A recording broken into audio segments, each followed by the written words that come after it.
스페인으로 생각을 했습니다. 그리고 로마를 스페인으로 가기 위한 전초기지로 삼고자 했던 겁니다. 그래서 바울은 로마에 가기 전에 먼저 교회에 편지를 써서 자기의 신학적인 입장을 밝혔습니다. 이 편지가 우리가 잘 아는 로마서입니다. 로마서 14장, 15장은 로마에 있는 기독교 공동체 상황을 우리에게 잘 알려줍니다. 당시 로마 교회는 이방 그리스도인과 보수적인 소수 유대 기독교인들로 구성되어 있었습니다. 원래 유대인이었다가 기독교로 개종한 사람과 이방인으로 있다가 기독교로 개종한 사람이 섞여 있었던 겁니다. 전혀 다른 전통과 문화 그리고 신앙의 경험을 가졌기 때문에 이들 사이에는 갈등이 있었습니다. 특별히 문제가 되는 것은 음식이었습니다. 어떤 음식을 먹여야 하느냐 문제로 서로 간에 의견이 나눠졌던 겁니다. 유대인들은 자신들이 하나님이 선택한 거룩한 백성으로 믿었습니다. 이 때문에 다른 사람과 자기를 구별하고자 노력했다는 겁니다. 그래서 다른 백성들과는 혼인도 하지 않았습니다. 코세라는 음식 규정을 만들어서 이것을 철저히 지켰던 겁니다. 자신의 거룩성을 지키기 위해서 먹을 수 있는 음식과 먹지 않아야 될 음식을 법으로 정했습니다. 그리고 이 규정에 따라서 유대 기독교인들은 시장에 파는 음식을 먹지 않았습니다. 이방 신전에 바쳐진 고기를 먹지 않았고 포주도 마시지 않았다는 겁니다. 이 때문에 채식주의가 된 사람들이 많이 있었습니다. 유세수가 기록한 교회사에 보면 헤게지푸스의 증언에 주님의 형제인 야고보를 이같이 평가합니다. 그는 나시인으로 철저하게 율법을 지켰으며 포도주와 동물의 고기를 먹지 않았다. 그가 성전에 올라가서 나라와 백성을 위해서 얼마나 열심히 오랫동안 기도했던지 그의 무릎이 낙타무릎처럼 되었다고 말합니다. 그가 앉았던 의자가 4세기까지 보존되어 있는데 어떤 병에 걸렸던지 그 의자를 만지면 그 병이 낫다는 그런 기록입니다. 철저히 율법을 지키는 유대 기독교인 대표자인 야고보를 고기를 먹지 않았다고 표현을 하고 있습니다. 그런데 이방 기독교인들의 생각은 달랐습니다. 모든 피조물은 하나님이 만드셨기 때문에 원래 깨끗한 것도 더러운 것도 아니라는 생각을 가졌습니다. 그래서 어떤 음식을 먹든 상관이 없다는 겁니다. 고기를 먹는 것과 신앙은 서로 관계가 없기 때문에 자유롭게 고기를 먹을 수 있다는 그런 생각을 가진 겁니다. 사실 고기를 먹든 먹지 않든 서로가 서로를 존경하면 좋을 것 같은데 로마 교인들은 그러지 못했다는 이야기예요. 시장에서 파는 고기를 먹을 수 있다고 생각하는 믿음이 강한 사람이 그 고기를 먹어서는 안 됐다고 생각하는 믿음이 약한 사람을 강하게 비판했습니다. 우리가 예수 그리스도 안에서 자유를 얻은 자인데 어찌 유대 율법에 매일 수 있겠는가? 음식 하나 제대로 먹지 못한 자가 어찌 그리스도 안에서 자유를 얻은 신앙이라 할 수 있겠느냐고 비난했습니다. 이 때문에 로마 교회는 큰 어려움을 겪었던 겁니다. 이런 음식 문제로 갈등을 겪고 있는 로마 교회를 향해서 바울은 몇 가지 가르침을 주고 있습니다. 먼저 바울은 서로 비판하지 말라고 이야기해요. 상대방을 없인 여기지 말라는 겁니다.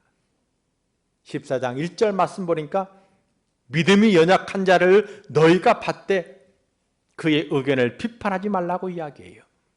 믿음이 연약한 사람, 믿음이 약한 사람을 받아들이라는 겁니다. 그의 생각과 태도를 비판하지 말고 그대로 이해하고 용납하라고 이야기하고 있습니다. 헬라어로 비판하라는 단어는 크리노입니다. 이 단어의 의미는 분리하다, 떼어놓다, 서로 구별하다는 뜻이에요. 우리가 다른 사람을 비판한 이유는 그 사람을 나와 분리해서 생각하기 때문입니다. 나와 다른 존재라고 구별하기 때문에 서로를 비판하는 것입니다. 자기 중심적인 사고, 나와 다른 것을 용납하지 않는 그런 사고가 다른 사람을 비판하게 된다는 이야기예요. 사실 우리 모습 보면 다른 것을 틀렸다고 생각합니다. 나와 생각이 다르면 그 사람은 틀렸다고 이야기해요. 나와 행동이 다르면 그 행동 자체가 틀렸다고 이야기합니다. 심지어는 상대방의 외모가 나와 다른 것조차도 그 사람이 틀렸다는 이야기를 합니다. 나와 다르다고 이야기할 텐데 나와 다르다는 이야기가 아니라 틀렸다고 생각하기 때문에 서로 반목하고 서로 비판을 하게 된다는 이야기예요. 이런 우리를 향해서 바울은 이야기합니다. 3절 말씀 보니까 먹는 자는 먹지 않는 자를 없인 여기지 말고 먹지 않는 자는 먹는 자를 비판하지 말라. 이는 하나님께서 그를 받으셨다고 말씀합니다. 우리가 나와 다르다고 없인 여기거나 비판하지 말아야 될 그 이유는 하나님이 우리를 현재 모습 그대로 받으셨기 때문에, 우리의 모습을 그대로 하나님이 인정하셨기에 다른 사람을 비판하는 것은 옳지 않다고 말씀하고 있습니다. 우리 한 사람 한 사람을 있는 그대로 하나님께서 용납하셨기 때문에 자신의 생각과 행동의 차이가 있다 할지라도 남을 비난해서는 안 된다는 이야기입니다. 우리 신앙도 마찬가지예요. 하나님 우리를 그대로 받으셨기 때문에 나와 다른 형태의 신앙과 사고를 가졌다 해서 그 사람을 업신여겨서는 안 된다는 이야기입니다. 내 주관대로 다른 사람의 신앙을 판단하는 것, 이건 옳지 못하다는 이야기예요. 제가 신학교 입학했을 때 학교 소개로 어느 교회 교육파트 전도사로 나가게 됐어요. 그 교회는 지금 대치동에 있는 그런 교회인데 개최가 한 지 한 5년 돼서 한 500명쯤 모이는 그런 교회입니다. 목사님 굉장히 신앙의 열정이 뜨거워서 교회가 아주 활성화된 그런 교회예요. 근데 그 교인들의 상당히 많은 사람들이 두통으로 시달립니다. 압구정동에 살다가 사업이 망해서 제주동으로 이사 왔어요. 그러다 보니까 아노미 현상이 굉장히 심해요. 생각은 압구정동인데 실제 현실은 대치동이에요. 그러다 보니까 늘 걱정, 불안, 불만이 많이 쌓이는 겁니다. 그 중에 상당히 많은 교인들이 그 교회에 와서 머리가 시원해져서 신앙 갖는 사람들이에요. 그 교회 특징은 보통 예배를 시작하기 전에 한 30분 정도 박수를 치면서 찬송을 하고 그리고 예배 시작합니다. 그리고 예배 끝나고 다시 또 박수 치면서 찬송하고 통성 기도하고 그리고 예배를 마쳐요. 늘 박수 치고 큰 소리로 기도하다 보니까 머리가 시원하게 나은 겁니다. 그래서 교회 다니는 사람들이 많아요. 근데 그 목사님이 저한테 찬송 인도를 시키셨어요. 저는 원래 정통 장로교회 아주 조용한 교회 출신이에요. 그 교회는 아멘 해도 안 됩니다. 아멘 하면 그 사람이 혹시 이단이 아닌가 다 교인들이 쳐다봤어요. 오늘 우리 성가대 잘하면 박수도 치는데 옛날 장로교회는 박수 치는 법이 없습니다. 그냥 조용하게 예배를 드려요.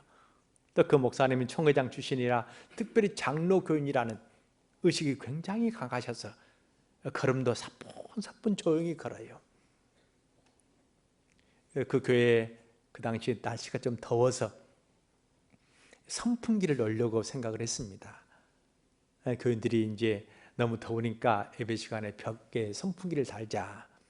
목사님이 반대하셨어요. 예배 1시간 예배 드리는데 그냥 땀 흘리면서 조용하게 예배를 드려야지 선풍기 소리 시끄러운데 예배 방해되지 않겠냐. 한 10년간 논쟁을 했습니다. 그리고 10년 후에 선풍기 났어요. 그런 교회에서 자라다 보니까 뜨겁게 찬송하고 통성기도하고 그게 익숙하지 않아요. 제가 찬송인도 하면서 마음에 엄청난 갈등이 생긴 겁니다. 과연 이런 교회, 이런 예배도 하나님께서 받으시겠는가? 이게 바로 신앙이야. 이게 바로 이런 게 신앙인가? 그런 고민이 생겼어요. 근데 그분들이 박수 칠 때 이렇게 보통 우리가 박수 치면 어떻게 치시죠? 이렇게 치잖아요. 근데 그분들은 그렇게 치지 않아요. 이렇게 쳐요. 그러니까 원래 술집에 다니는 뭐 카바레에 다니는 분 같아요.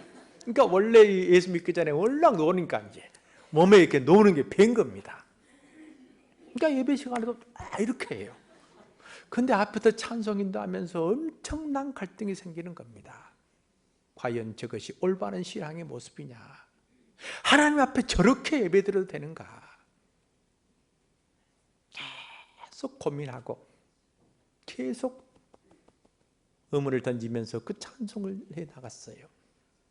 그렇게 몇 개월이 지났는데 그날도 계속 고민하면서 찬송인도 하는 겁니다. 이게 바로 맞는 신앙이냐?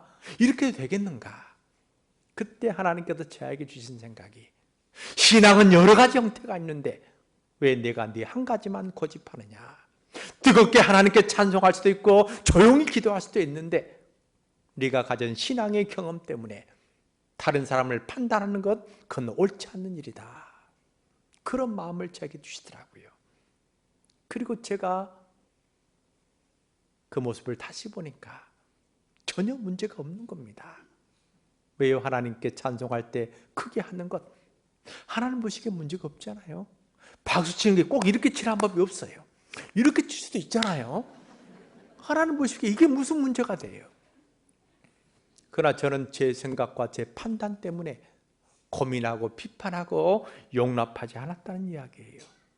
우리의 간절한 소망은 하나님께서 우리 모습 그대로 용납해 주시길 원하는 겁니다. 이 모습 이대로 하나님이 우리를 받으시기를 그렇게 바라면서도 우리는 다른 사람을 용납하는 걸 원치 않아요. 하나님은 받아주기 원하고, 나는 다른 사람들을 비판하고 용납하지 않는다면 이건 결코 올바른 모습이 아니라는 거예요. 제가 좋아하는 찬송이 찬송가 349장이에요. 나 주의 돈 받고자 주 예수님께 뿝니다. 그 구원 허락하셔서 날 받아주소서. 내 모습 이대로 주 받아주소서. 날 위해 돌아가신 주 날 받아달라. 이 모습 이대로 나를 받아달라는 그런 찬송, 간절한 소망을 받아서 우리가 하나님께 드립니다. 우리 찬송 한번 349장 기도하는 마음으로 하나님께 드리겠습니다. 349장입니다.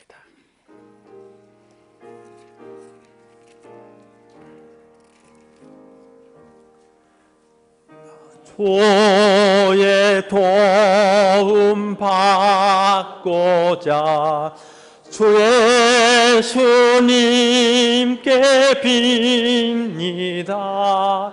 그건 허락하시사 날 봐두옵소서. 내 모습 이대로 주 봐두옵소서. 날 위해 돌아가신 주 날 봐두옵소서. 큰 죄에 빠져 영죽을 날 위해 피 흘렸으니 주 형상대로 빚으사 날 봐두옵소서. 내 모습 이대로 주 봐두옵소서. 날 위해 돌아가신 주 날 봐두옵소서. 내 힘과 결심 약하여 늘 깨어지기 쉬우니 주 이름으로 구원해 날 봐두옵소서.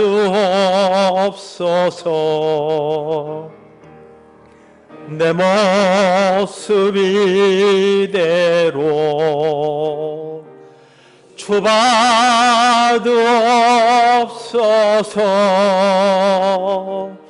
날 위해 돌아가신 주 날 받으옵소서.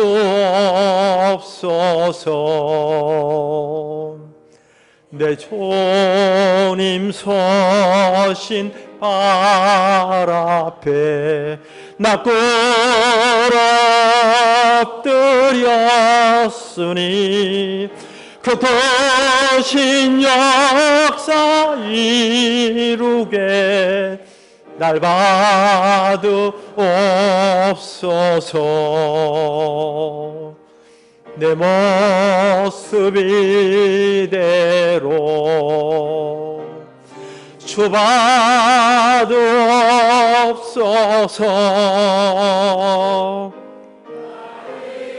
내 돌아가신 주 날 받으옵소서.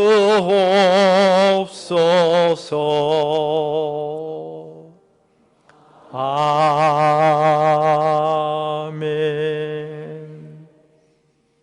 우리는 이 모습 이대로 우리 하나님께서 나를 받기를 원하십니다. 이 모습 이대로 하나님께서 용납하기를 원하십니다. 우리가 이런 소망을 가졌다면, 이런 간절한 바람을 우리가 가졌다면 다른 사람도, 내 옆에 있는 사람도 그대로 용납해야 될 것입니다. 내가 원하는 모습을 가질 때만이 아니고, 내가 바라는 그런 모습이 되었을 때만이 아니고, 있는 그대로 용납하는 것, 인정하는 것이 우리에게 필요하다는 이야기입니다. 제가 지난 총회 때 아침 기도의 시간에 한 목사님이 설교하시는데 그분이 자기의 고충을 이야기하시더라고요. 그 목사님은 그 교회에 가서 14년 동안 심호하면서 교인들을 변화시키기 위해서 많은 노력을 했답니다. 설교를 길게도 하고 짧게 하기도 하고 뜨겁게 하기도 하고 지적인 설교하기도 하고 수없이 많은 노력했는데 14년 지나다 보니까 교인들이 하나도 변치 않았다는 거예요. 설교 듣고 아멘하고 화답하면서도 우리가 변치 않는다면 내 개인의 말을 듣고 상대방이 변하는 것, 그것은 참으로 어려울 겁니다. 그렇게 서로를 있는 모습 그대로 용납하는 것, 그대로 받아주는 것이 중요하다고 사도 바울은 이야기하고 있습니다. 또한 10절 말씀 보니까 비판하지 마다 할 그 이유를 설명하는데, 내가 어찌하여 내 형제를 비판하느냐, 어찌하여 내 형제를 없이 여기느냐, 우리가 다 하나님의 심판대 앞에 서리라. 사람을 판단하는 권한은 우리에게 있는 것이 아니라 오직 하나님께 있다고 말씀해요. 다른 사람을 판단하는 그 권한이 하나님께 있기 때문에 우리가 하나님의 자리에 서서는 안 된다는 이야기입니다. 하나님의 자리에 서서 남을 판단하거나 비판해서는 안 된다고 바울은 이야기하고 있습니다. 그리고 7절 8절 말씀 보니까 우리 중 누구든지 자기를 위해 사는 자가 없고 자기를 위해 죽는 자도 없도다. 우리가 살아도 주를 위해 살고 죽어도 주를 위해 죽나니 그러므로 사나 죽으나 우리가 주님의 것이라고 말합니다. 우리 기독교인들은 우리를 위해 사는 게 아니에요. 오직 주님을 위해 사는 겁니다. 그리고 우리가 먹는 것 하나도 우리 주님을 위해서 먹어야 한다는 거예요. 그런데 그 먹는 것 하나 때문에 서로 다르다고, 서로 생각이 다르다고 비판해서는 안 된다는 이야기입니다. 사도 바울의 인생은 오직 주님을 섬기는 것이었습니다. 하나님을 찬양하고 영화롭게 하는 것, 바로 이를 위해서 자신이 존재한다고 생각한 것입니다. 하나님이 우리 주인이시기 때문에 모든 일에 하나님을 기쁘시게 하고 그 하나님을 섬기는 일에 중심을 둬야 한다는 그런 믿음이 있었다는 이야기입니다. 자기의 생각이 중요한 것이 아니라 하나님의 뜻이 중요하다는 그런 믿음을 가지고 있었습니다. 정읍 중앙교회 성도들은 참으로 좋은 신앙을 가진 분입니다. 평생 주님을 위해서, 교회를 위해서 헌신한 분들입니다. 하나님을 찬양하고 하나님의 이름을 높이는데 무엇보다 우선으로 생각하고 평생을 사신 분들입니다.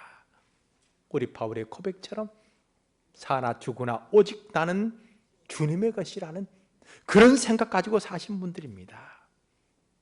그러기에 우리가 우리 자신이 주님의 것이기에 내 평생 주님을 위해서 살아봤기 때문에 상대방을 바라보기 이전에 그분 가운데 있는 그분과 함께 하시는 우리 주님을 바라봐야 할 것입니다.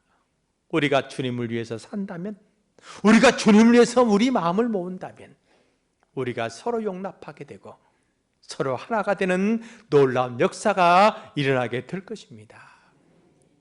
우리를 보기 이전에, 우리 생각을 앞세우기 전에 우리 하나님의 뜻이 무엇인가? 우리 하나님께서 원하신 것이 무엇인가? 아니, 우리가 주님 위해 산다는 그런 생각 가지고 서로를 바라봤을 때 하나님이 놀라운 은혜와 기적의 역사를 우리에게 보여주실 것입니다. 그런 은혜를 마음껏 누리는 여러분들이 다 되시기를 바랍니다. 또한 다른 사람의 역점을 우리가 담당해야 됩니다. 15장 1절 말씀 보니까 믿음이 강한 우리는 마땅히 믿음이 약한 자의 약점을 담당하고 자기를 기쁘게 하지 아니할 것이라고 이야기합니다. 바울은 다른 사람의 약점을 담당하라고 비판을 넘어서서 그 약점을 용납하고 자기의 것으로 생각하라는 그런 이야기를 하고 있습니다. 혹시 다른 사람이 잘못된 행동을 하면, 혹시 다른 사람이 내가 원하는 모습이 아니면 그 사람의 질책하기 이전에 그것이 나 때문이 아닌가, 나의 잘못 때문이 아닌가, 내 책임이 아닌가, 그런 생각을 먼저 가지라고 우리에게 말씀하고 있습니다. 제가 호남신학대학 간 지가 벌써 올해로 31년입니다. 제가 90년에 처음 가서 학생들을 가르쳤는데 벌써 이제 2020년이니까 제가 총장 한 지가 거의 4년 되는데 총장을 맡아보니까 여러 가지 그전에 보이지 않았던 것들이 많이 보이더라고요. 교수님들의 또는 학생들의 또 직원들의 잘못된 것도 보여요. 저러면 안 되는데 그런 생각도 많이 들어요. 그런데 곰곰이 제가 생각해 보니까 그 모든 것들이 다 제 책임이에요. 제가 30년 동안 학교에 있었고 또 그 뒤에 다 제가 어쨌든 인사위원장 하면서 또 인사위원 하면서 뽑은 교수들이거든요. 또 학생도 제가 가르쳤어요. 생각해 보니까 제 책임이라는 생각이 들어요. 그러다 보니까 모든 것이 용납이 되고 모든 것이 이해가 되더라고요. 혹시 잘못된 거 있더라도 그거 다 이해가 됩니다. 그러다 보니까 마음에 불편한 게 별로 없어요. 그럴 수 있겠다. 내 잘못이라는 생각, 내 책임이라는 생각이 훨씬 크면 모든 것을 받아들일 수 있다는 이야기예요. 우리 집안의 문제도 마찬가지고 교회 문제도 마찬가지일 겁니다. 당신 때문이라고 생각하면, 저 사람의 잘못이라고 생각하면 결코 용납할 수 없지만 나 때문이라고 생각하면, 내 책임이라고 생각하면 서로 의견이 다른다 할지라도, 서로 행동이 다른다 할지라도 그것을 받아들일 수 있다는 이야기입니다. 우리가 서로 보면 용납할 수 없을지라도 예수님 때문이라고 생각하면, 우리 주님 때문이라고 생각하면 서로 받아들일 수 있다는 이야기예요. 15절 말씀 보니까 그리스도께서 대신 죽은 형제를 내 음식으로 망하게 하지 말라고 이야기합니다. 이 본문을 문자적으로 해석하면 그리스도가 위하여 죽은 그 사람을 내 음식으로 파멸시키지 말라는 이야기예요. 예수님이 우리를 위해서 십자가에 달리셨습니다. 우리 죄를 대신해서 우리 주님께서 십자가에 달려 죽으신 겁니다. 그러게 주님 보시기에 우리 한 사람 한 사람은 너무도 소중한 존재예요. 예수님 자신의 목숨보다 더 귀한 존재가 바로 우리고 그리고 옆에 있는 분들입니다. 그런 사람을 음식 하나 때문에 파멸시켜서는 안 된다고 바울은 강하게 이야기하고 있습니다. 부모님들이 자식들이 가장 원하는 게 무엇입니까? 여러분 자녀들이 어떻게 주기를 원하세요? 어떤 분들은 용돈 많이 준 자식이 최고다 이런 분도 계세요. 용돈 많이 주고 필요한 물건 사주고 함께 여행하는 것, 이거 참으로 중요한 일입니다. 그러나 그보다 더 중요한 것은 우리 자녀들이 화목한 거예요. 서로 위하고 사랑하는 그런 모습 볼 때 부모는 기뻐합니다. 아무리 자식들이 용돈을 많이 준다 할지라도, 아무리 자식들이 자기에게 잘해준다 할지라도, 서로 만나면 싸우고 갈등이 있다면 그 모든 것이 아무런 소용이 없을 겁니다. 하나님도 마찬가지예요. 우리는 하나님의 자녀이기에 하나님 우리 모두가 하나 되기를 원하십니다. 서로 화목하기를 우리 하나님이 원하신다는 겁니다. 이 시간 우리가 진정 마음을 열고 2020년 새해 시작했으니 서로 사랑의 인사를 다시 한번 나누시기 바랍니다. 사랑합니다. 서로 한번 인사 나누시죠. 산상수훈 주님께서 말씀하십니다. 그러므로 예물을 제단에 드리다가 거기서 너희 형제에게 원망 들을 만한 일이 생각나거든 예물을 제단 앞에 두고 먼저 가서 형제와 화목하고 그 후에 와서 예물을 드리라고 말씀해요. 여러분 오늘 말씀 기억하시고 서로의 차이를 인정하고 다른 사람의 짐을 대신 지어주는, 그 때문에 하나님을 기쁘시게 하고 우리 모두가 마음을 열어서 진정한 사랑 교제를 나누면 우리 하나님의 은혜와 축복이 바로 우리에게 임하게 될 것입니다. 청읍중앙교회가 천국으로 변하는 놀라운 역사가 일어나게 되실 것입니다. 여러분 오늘 말씀 꼭 기억하시고 혹시 나와 다르다 할지라도, 내 생각과 다른 생각을 가졌다 할지라도 서로 받아주시고 용납하시고 그리스도 안에서 하나가 되는 놀라운 은혜를 맛보시는 2020년 한 해가 되시기를 바랍니다. 기도하겠습니다. 아버지, 은혜를 감사합니다.